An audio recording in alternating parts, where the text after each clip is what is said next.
I've got 62 acres in northern Minnesota. This is a really cool property. I just got a photographer out here and got some really good feedback from him.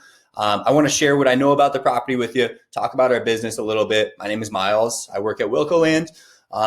What I'm looking at here is purely a recreational piece of land. You could probably put some cool hunting blinds up there, some deer stands, get out there and enjoy yourself. And so I'll dive into what our photographer had to say too here in a minute. So just looking at the property, I'm going to go over location with you. I'm going to go over access. I'm going to go over a lot of FAQs in this video. So just browsing through some of these photos, our photographer did note, and you can see the road or the trail that gets back there. Our photographer did make it successfully to the property. And I'll pull it up. I'll talk more about access here in a minute.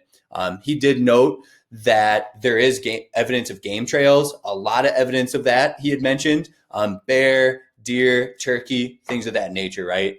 And let me show you a bird's eye view of where we're looking at here on a map. So this is way up north in northern Minnesota, pretty close to the boundary waters in Superior National Forest.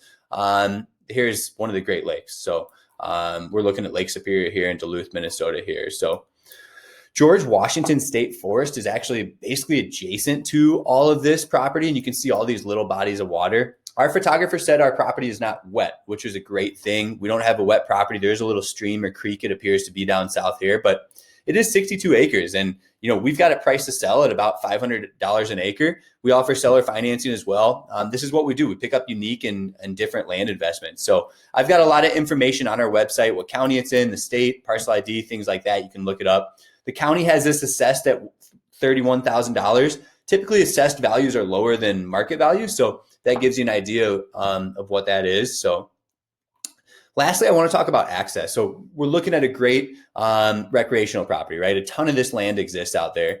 I want to pull up the coordinates for those interested in looking into access. So I recommend using apps like Onyx Maps. So we bought this property from Ring Family Properties. I'm guessing ownership will change to Wilco Land LLC at some point. This is a really recent purchase for us. This is all tax forfeited land. So, it's like county owned land is typically what that means. We could get on like a Tasca County GIS and look at that too, but that's what I'm seeing. And I'm going back to Onyx Maps. So to the north of us, those George Washington State Forest. And then you've got a timber company to the north there, more tax forfeited property. And then the timber company to the west. Then down to the south again is more of that tax forfeited property. So there's over 42,000 acres of that. So who owns this? I don't know. Maybe we'll get on a Tasca County's GIS at the end of this video to take a peek at that. But typically tax forfeit is just county owned, right? And when we talk about access, you go up County Road 544 here, and there's actually a trail. Our photographer mentioned maybe this is like an off-grid hunting cabin of somebody's. I don't know if that is still in use, if the county owns that now.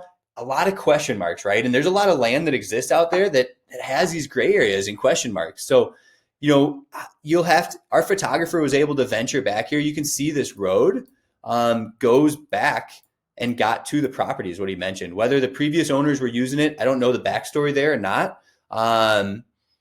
It's interesting. So he did successfully get to the property, right? In a vehicle. And so maybe they're using this road to get up to the state forest. Kind of looks like maybe it meanders in here as well. You can see that. But that's what I know. I mean, your guess is as good as mine. You might live your whole lifetime accessing this property, using it for recreation. Minnesota, I think, has a law you can't prohibit access. Again, you got to verify a lot of this stuff. But, we see a lot of property like this, whether it's hike-in access, using a quad, driving in. You may live your whole lifetime never worrying about a thing, using this as a recreational investment. So we've got this 62 acre priced with all things considered. We'll run sales on it in the future and stuff if this thing doesn't move, but we do offer seller financing. And that's what I know about access. Like, we're not going to guarantee one thing one way or the other. It's really the buyer's responsibility at the end of the day with our model. We offer more of a self-service model, which is why I make these videos explaining what I know about these properties. You're simply going to use GPS coordinates to access. I'm looking at the property now on Google Earth for you. You can see there's like a stream down here to the south. There's a snowmobile trail. So Minnesota's got a lot of good documentation. I'll show you here. I've got some of it listed here down in the access notes section. I am going to update our marketing story with our photographer feedback. Like I said, they were able to make it right out to the property. A lot of evidence of game trails, evidence of old hunting blinds and deer stands. So the property has been used in the past for what I don't know. So I've got kind of this potential access route mapped out. And then I've got the county assessed value here. So this is, if it was sold at a tax sale, this is what they would be looking to sell it for. That's kind of how that value works. We're open to offers as always. We are. The last thing I wanted to show you was get on the GIS here. And I even think there's some trail photos that we have here too. But I thought we had some more photos of maybe some trail systems. Yep, we do. So actually, I wanted to show you this. So this is a map of Minnesota's trail system up here. You know, there's like a snowmobile trail that gets close. You know, during the winter, how does that work? You know, again, buyer's gonna have to figure that out. Like I said, a lot of this type of property exists. So I'll go ahead and try and search this property for you real quick to just verify that tax forfeited ownership. You could call the county about that too. They might have some information on that. So that's something you could do as well. I'll just hop on the GIS quick and just see what that shows for us.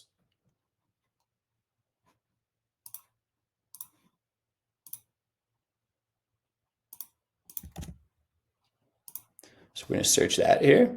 And yeah, we're going to see actually this body of water that could maybe get you in from the north there. And you can see this road a little bit more defined, I guess. This is tax forfeited. So what happened here, all these landowners, you know, essentially forfeited their properties. They quit paying taxes. And this is the one with some building estimates on it. Again, tax forfeited. Contact the county about it. And I think we can even look at some information on this property using the county's website. So they've got the land estimated at 31. Or that's they have different characterizations here. So 178 total. So that's about all Itasca County has on that. You know, again, nobody owns it, I guess, at the end of the day, except the county. A lot of George Washington National Forest up here, state of Minnesota, that property to the north. And again, this timber company to the north too. Sometimes timber companies will grant easements. You know, maybe you could have you could work out a deal and they could thin the property. You can make a couple bucks too. So that's what I know about the property. Pretty cool land investment. As always, reach out to me if you have questions or interest. We have other land deals on the website as well. 605-250-1256. Thanks for watching.